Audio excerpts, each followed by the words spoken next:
په ټولنیزو رسنیو کې د احمدي میډیا قدرمنو څارونکو د احمدي میډیا اونۍ په یوې بلې خپرونه کې مو په سلامونو او نیکو هیلو هرکلی کوم. ستړي مه شئ. د دې اونۍ په خپرونه کې به د خاطراتو د لیکلو په ارزښت له قدرمن میلمه استاد انځورګر شاعر او لیکوال محمد الله مسعود صاحب سره بحث کوو. په پیل کې خپل دروند میلمه ته په خپرونه کې ښه راغلاست او هرکلی وایو. قدرمن مسعود صاحب ستړي مه شئ، پخیر راغلی. وعلیکم سلامونه ګران حکمت ګله، تاسو ته ستاسو د احمدي میډیا ټولو درنو اوریدونکو ته د زړه له تله سلامونه، نیکې هیلې وړاندې کوم. خدای دې وکړي چې روغ وئ، خوشحاله وئ، د ژوند چارې به مو ښې او خوږې روانې وي. زیاته مننه قدرمن مسعود صاحب چې په داسې مصروفه حالاتو کې مو وخت راکړ. که په پیل کې دا راته ووایې چې خاطره څه ده؟ یو شخصي درد ته یو که نه مشترک او ګډ تاریخي میراث ورته ویلی سو. ډیره مننه، خوشحاله اوسئ. خاطره د اصل کې عربي کلمه ده او د خاطر څخه اخیستل شوې که نه، او معنا یې د زړه خبره ده. نو ژوند خو ټولې خاطرې دي، خو ځینې بیا داسې وي چې هغه ډېرې ځانګړې وي، هغه د زړه خبرې وي. نو کله چې ته هغه د زړه خبرې ثبت کې، ویلې کې، خوندي کې، دې څخه خاطره جوړېږي. او بل د هر انسان هغه د ژوند څپیر کې هغه د ژوند دنیا بیله بیله ده. نو خاطرې هم د هر چا فردي کار ده. ځینې یو ډول خاطرې لري، ځینې بل ډول خاطرې لري. یعنې داسې مشترک هغه نه ده که نه چې په یو خاطره کې دغه ټول کسان هغه شي که نه. د هر شخص مثال که زه د ژوند خبره وکړم، دغه ژوند دوه درې وګړو ته به یو ډول هغه نه وي که نه، هر چاته بیل بیل مفهوم لري. نو خاطرې هم دغسې دي. نو د زړه خبرې دي، خوږې خبرې دي، هغه خبرې دي چې موږ نه غواړو رانه هېرې شي، هغه خبرې دي چې موږ غواړو چې بیا بیا یې تکرار کړو، بیا بیا ورسره وغږېږو، بیا بیا یې ولولو که نه. نو دغه ته خاطرې ویل کېږي. زیاته مننه قدرمن مسعود صاحب. د دومې پوښتنې په توګه که دا وپوښتم چې خاطره لیکل یا لیکل شوې خاطره دا د تاریخ برخه ګڼل کېږي او که نه دا د ادبیاتو برخه ده، او یا هم له دواړو غورځول شوی او یو شخصي توکی دی؟ خاطرې اصل کې دا یو غیر کوم چې رسمي ژانر دی که نه. هدف مې دغه ده چې په خاطرو کې لیکوال آزاد وي، یعنی دومره هغه د چوکاټ قوانین چې د هغه څوک نه ورته ټاکي. او بل خاطرو کې لیکوال بیا داسې وي چې هغه ډېر په تاریخ باندې هم فوکس نه کوي چې هغه د ټول تاریخ ولیکي یا ټول د ادبیات ولیکي که نه. خو کیدای شي چې یوه خاطره هغه په تاریخي میراث باندې هم پاتې شي. دا ځکه چې په خاطرو کې لیکوال آزاد وي. او ما داسې ډېرې خاطرې لوستلې دي چې هغه کې مونږ له هغه څخه تاریخي شیان هم زده کړي دي. دا چې لیکوال آزاد وي، نو دی که یو سیمې ته سفر کوي یا یو د یو ځای ذکر کوي، یادونه کوي، نو ممکن دی هلته داسې تاریخي شیان یاد کړي چې هغه تاریخ نه وي راخیستي. نو دلته دغه خاطره په تاریخي لحاظ هم او هنریت لري، یا هغه څه ورته وایي چې ګټه یا اغېزمنتیا لري. نو خاطره دا د ادبیاتو بڼه ده، د ادبیاتو په کې ژانرونو کې راځي. او داسې سبک دی چې هغه کې لیکوال ډېر آزاد دی، ډېر قوانینو ته هغه نه لري که نه. او کیدای شي چې مثال یوه خاطره هغه موږ ته د فرهنګي ځایونو، د تاریخي ځایونو، د اسلامي ځایونو د راپېژندنې مسؤلیت هم ولري، یعنې کارونه هم ترسره کړي. هم خلک خاطرې لیکي مسعود صاحب. فکر کوم 80 سلنه خلک هم زموږ په ټولنه کې خاطرې نه لیکي. نو د خاطرې لیکلو ارزښت په څه کې دی مسعود صاحب؟ ارزښت لري، همدارنګه په ټولنه یې څه تاثیر ده، په لیکوالۍ یې څه تاثیر ده، ولې باید ولیکل سي؟ ډیره مننه، خوشحاله اوسئ حکمت ګله. خاطرې زما په نظر ډیر ارزښت لري. یو ارزښت خو دغه ده چې مونږ ته د تیر ژوند، هغه ژوند چې مونږ مثال ختم کړی ده، یا مونږ چې کوم عمر تیر کړی ده، یا کوم وخت مو تیر کړی ده، د همغه وخت یو فیډباک راکوي. یو مثال یو هنداره ده چې تا په دغه تیر ژوند کې څه کارونه کړي دي که نه. نو د خاطرې لیکلو یو ګټه دغه ده چې موږ ته د ژوند سمولو، د ژوند جوړولو یا د ژوند رغولو یو بل فرصت هم راکوي. او بل خبره دغه ده چې خاطري علم پاتې کوي، خاطري پوهه پاتې کوي، خاطري معلومات نورو ته رسوي، خاطري تجربې لیږدوي. یعنې که زه د خاطرو د ګټو ارزښت په دغه د پښتو ژبې یو لنډۍ درته ووایم که نه چې ستا د ښایست ګلونه ډېر دي، زولۍ مې تنګه زه به کوم کوم ټولومه. نو خاطري ډېر ارزښتونه لري، ډېرې ګټې لري. او بله خبره دغه ده ګوره چې هر انسان ځان ته ما مخکې د یادونه وکړه چې بیله دنیا لري، بیله پوهه لري، بیلې زاویې لري، بیل فکر لري. نو که موږ غواړو چې د یو بل انسان په دنیا باندې خبر شو، د یو بل انسان په پوهه، فکر، ذهنیت باندې خبر شو، نو همدغه خاطرې دي چې موږ ترې خبرېدلی شو. د همغه انسان له معلوماتو څخه، د همغه انسان له تجربو څخه موږ کار اخیستلی شو. مثالا زه یو مثال درکړم چې دغه سینوها یو مشهور کتاب د خلکو مثال د ناول نوم ورکړی ده، د ارواپوهنې ډېر نومونه سره ورکړي که نه. اصل کې دلته د سینوها چې د خپل ځانګړي خاطرات لیکلي وه، یعنې ځانګړې هغه د زړه خبرې لیکلې وې. نو دغه تاریخ ته پاتې شوې، دغه نسلونو ته پاتې شوې، دغه زمانو ته پاتې شوې چې اوس انسانیت ور باندې فخر کوي. مثال انسانیت یو څه شی زده کوي. نو بل مثال که زه درکړم، زه یو ښوونکی یم، غواړم چې ما دغه تجربې نورو ته پاتې شي. نو یوه ښه لاره یې دغه ده چې زه باید خپلې خاطرې ولیکم. نو خاطرې هم دغه ګټې لري. مسعود صاحب محترم، ارواپوهنه دا وایي چې یو نفر که دغه خپل درد بیا بیا ویني، بیا بیا یې ځان ته رایادوي، نو په دې په رواني روغتیا باندې ډېر ژوره بد اغېز کوي. نو کله چې موږ خپلې بدې صحنې د ژوند انځورو لیکو یا هم ځان سره ساتو ثبتوي، بیا بل وخت هغه ګورو، هغه نو په رواني روغتیا هم تاثیر کوي.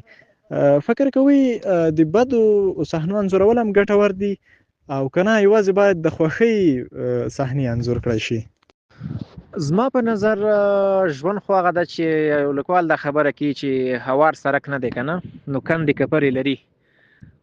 د ژوند خوند په همدې کې ده چې هم ستونزې شته، هم خوندونه شته، هم رڼا شته، هم تیاره شته، هم ګرمي شته، هم یخني شته. فکر کوم دغه ترخی خبرې که نه، دغه د ژوند یو برخه ده، نو دې څخه خلاصون هم نشته. نو ادبیات اصل کې دغه د ترخو خبرو ردولو خبره نه کوي، د زغملو خبره کوي چې ته به سال دغه ترخی خبرې وزغمه که نه، دغه د زغملو چل یا هنر در زده کوي. نو که مثال زه یو خاطره لیکم، هغه زما د درد وخت خاطره ده.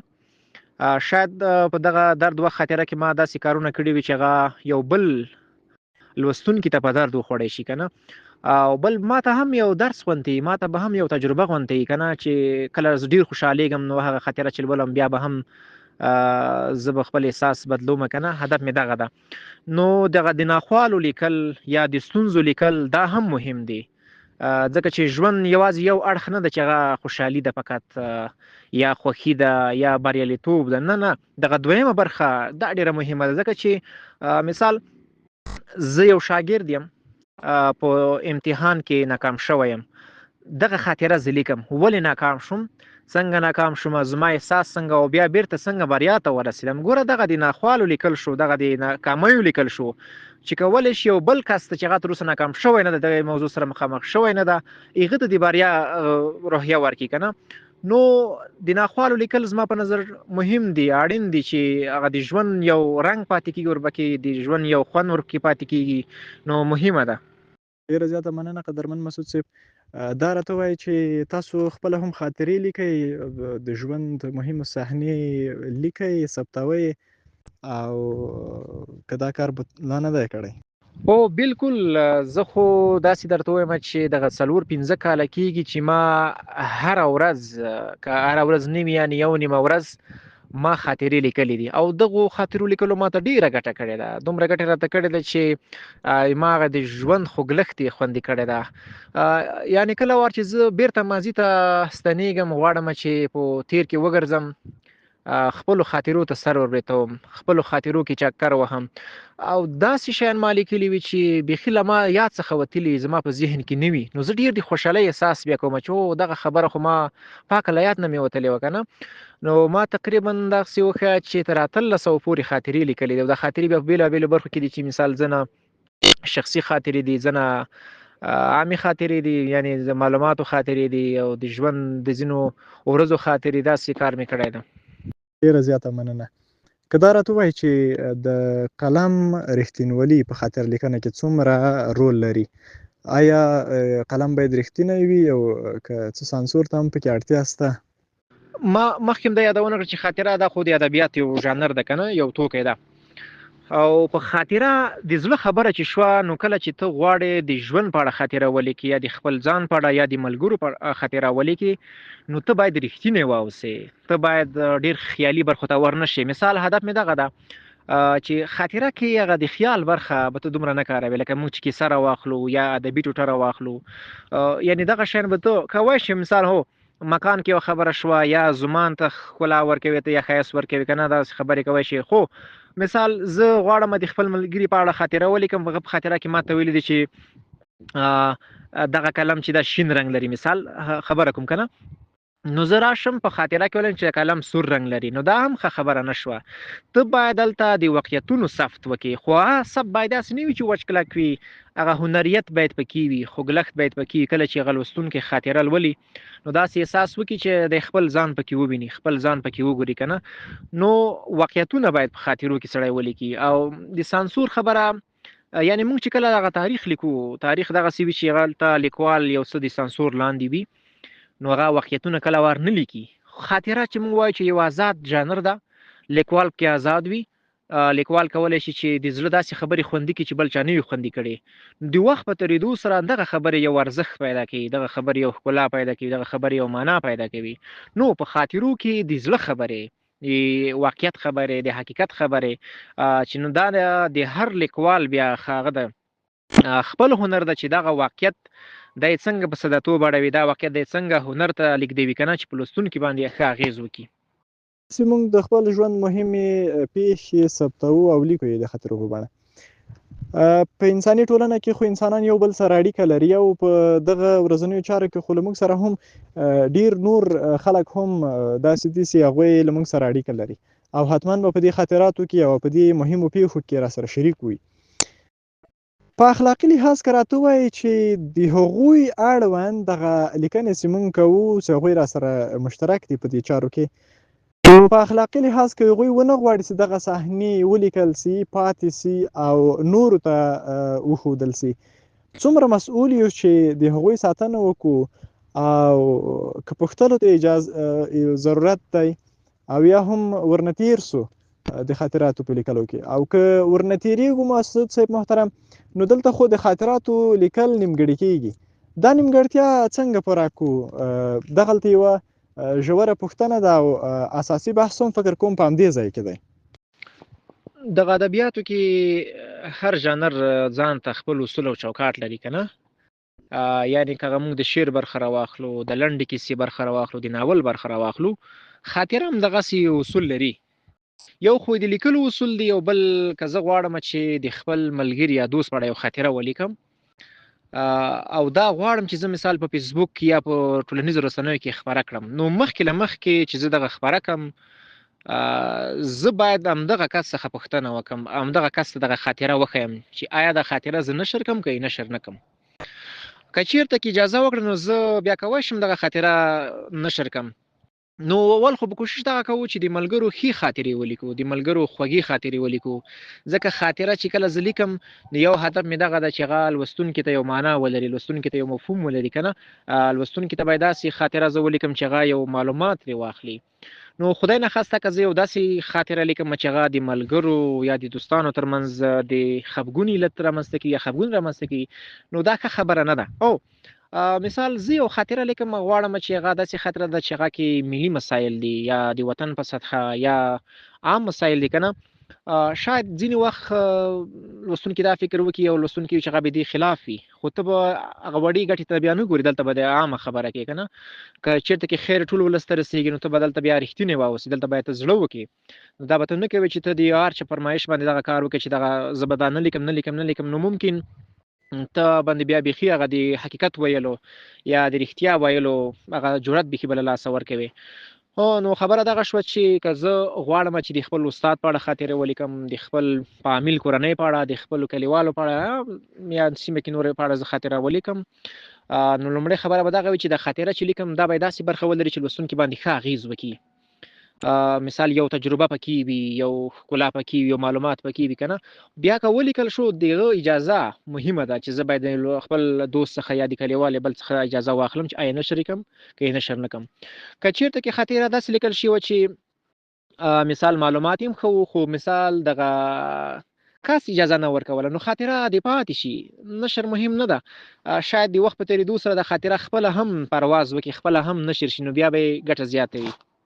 زیاته مننه کوم قدرمن مسعود صاحب که دا راته ووایي چې هر څوک خاطره لیکلی سي او که نه یوازې لیکوال باید خاطره ولیکي او یا که هر څوک غواړي خپلې خاطرې ولیکي نو باید د لیکوالۍ په اصولو باید برابر وي او یا هم هنري ولیکي.